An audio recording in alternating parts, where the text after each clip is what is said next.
Hello everyone, welcome to my YouTube channel. Today's topic is DNA and its replication. So let's start. The nucleus is composed mostly of the chromosomes, those structures providing for inherited and individual characteristic of an animal. जो nucleus होता है वो mainly chromosomes का composed होता है and chromosome में ऐसे structures हैं जो इनहेरिटेड कैरेक्टरिस्टिक और इंडिविजुअल कैरेक्टरिस्टिक्स के लिए रिस्पॉन्सिबल होते हैं. Each chromosome is made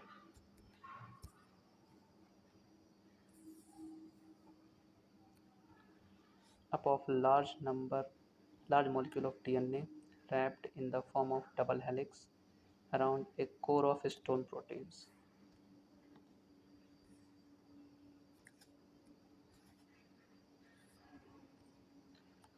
और जो एक क्रोमोसोम होता है, each chromosome is made up of DNA. What? DNA. Each chromosome made up of DNA and histone proteins.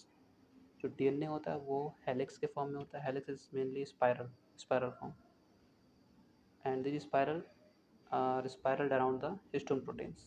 तो सेंटर में होता है हिस्टोन प्रोटीन एंड उसके अराउंड स्पाइरल फॉर्म में होता है डीएनए रैप्ड होता है. तो क्रोमोसोम का स्ट्रक्चर हुआ है. Next, DNA is made up of two extremely long polynucleotide chains, each containing the purine bases adenine and guanine and the pyrimidine bases thymine and cytosine. जो डीएनए होता है, DNA बना होता है पॉलीन्यूक्लियोटाइड चेन से और इसमें दो चेन होते हैं. अब पॉलीन्यूक्लियोटाइड मीन्स सिंपल है, इट इज़ न्यूक्लियोटाइड से बना है. पॉलीन्यूक्लियोटाइड चेन किससे बना है? न्यूक्लियोटाइड से बना है. अब न्यूक्लियोटाइड क्या है? Nucleotide is formed by the combination of one molecule of phosphoric acid, one molecule of deoxyribose and one of the four basis.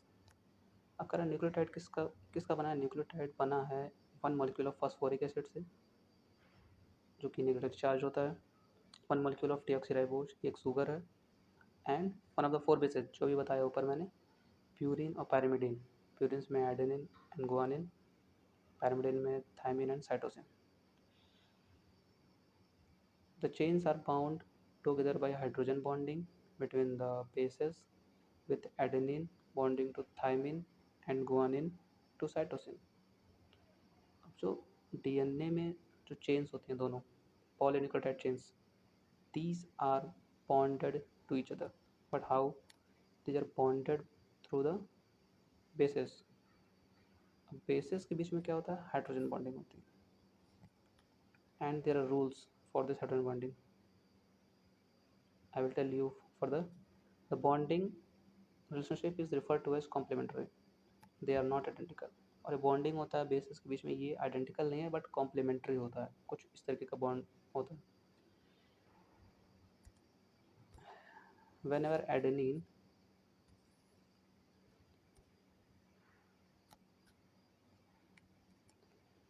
appears on the one strand, thymine will be in the same position on the opposite strand. देखा आपने? तो complementary बन रहा ना, means जहाँ पे adenine होगा उसी सेम पोजीशन पे दूसरी वाली चेन में आपको थायमिन मिल जाएगा.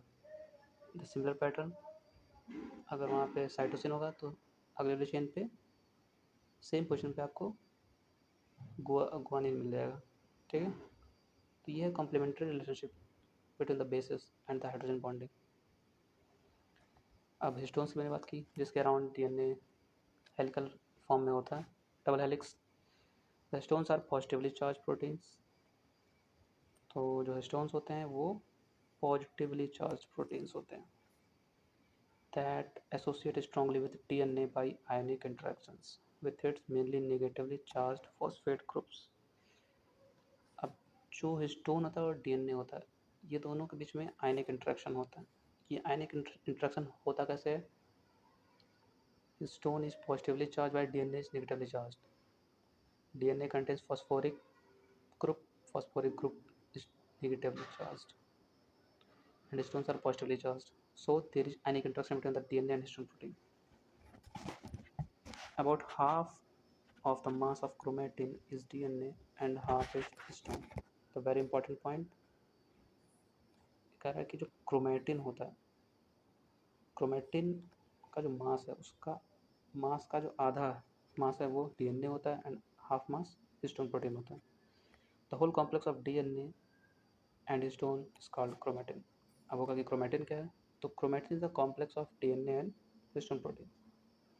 Before cell division, the coiling around the histone protein is loosened and replication of DNA begin by splitting the double helixes at the point of junction of complementary bases.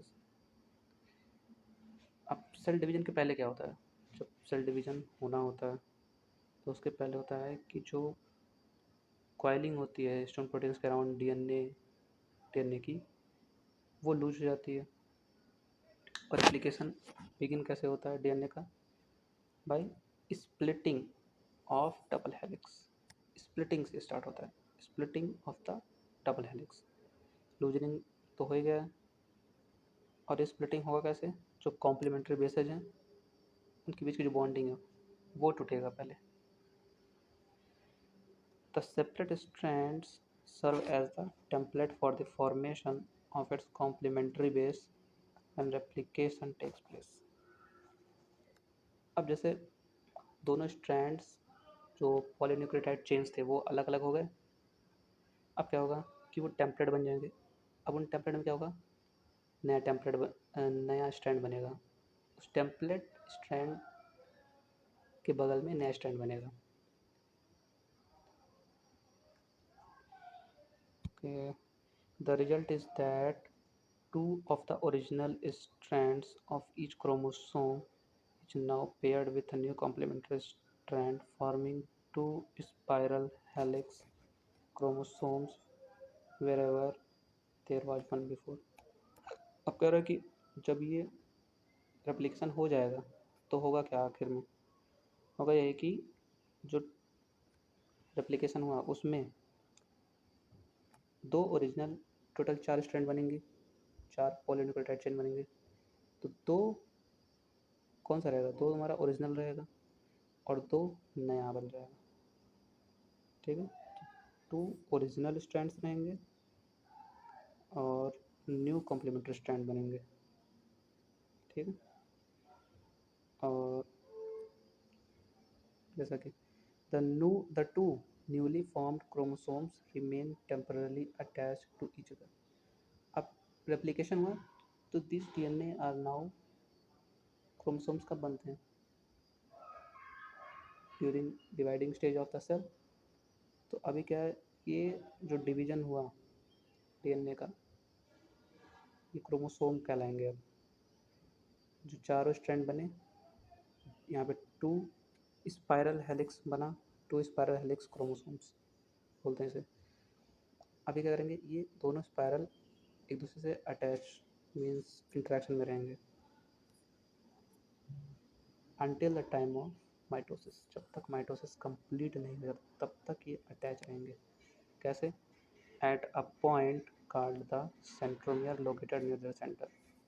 कहाँ पे attach होते हैं, centromeres पे. Means chromosome का structure आप देखेंगे तो chromosome के स्ट्रक्चर में एक होता है सेंट्रोमियर.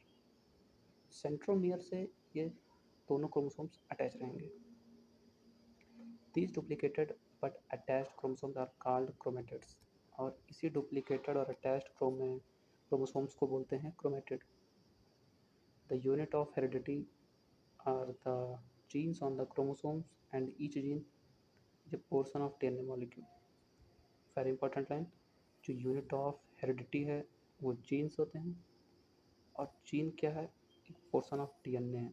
जीन क्रोमोसोम पे प्रेजेंट होता है. Large number are attached end on the long double-stranded helical molecules of DNA that have molecular weight measured in the billions. अब जीन क्या है, एक डीएनए का पोर्शन है. ऐसे बहुत सारे जीन्स हैं जो एंड ऑन एंड क्या हैं, इसी स्ट्रैंड पर प्रेजेंट हैं, हेलिकल मॉलिक्यूल्स ऑफ डीएनए. ठीक है, okay, I hope you all understood the topic. Thank you.